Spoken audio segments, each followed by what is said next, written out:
हाँ भैया। ये आप लोग पीछे क्या देख रहे हैं? सिनेमा हो रहा है क्या?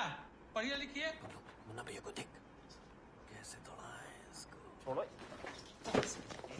तुम्हें 50 बार बोल रहे हैं पढ़ने निकले वाले छात्रों को राजनीति से दूर रहना चाहिए हैं?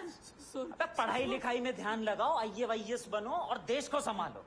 लेकिन नहीं, तुम्हारी गांड में चनूने काट रहे हैं। इलेक्शन में खड़े होंगे, कन्वेंसिंग करेंगे। अबे बोस।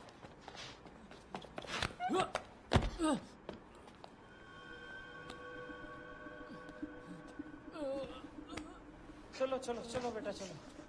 क्या नाम है हमारा? Munna Tripathi, king of Gajjumal college. तो बेटा अगर हम इलेक्शन में खड़े हो रहे हैं तो इसका मतलब इलेक्शन का रिजल्ट ऑलरेडी आ चुका है।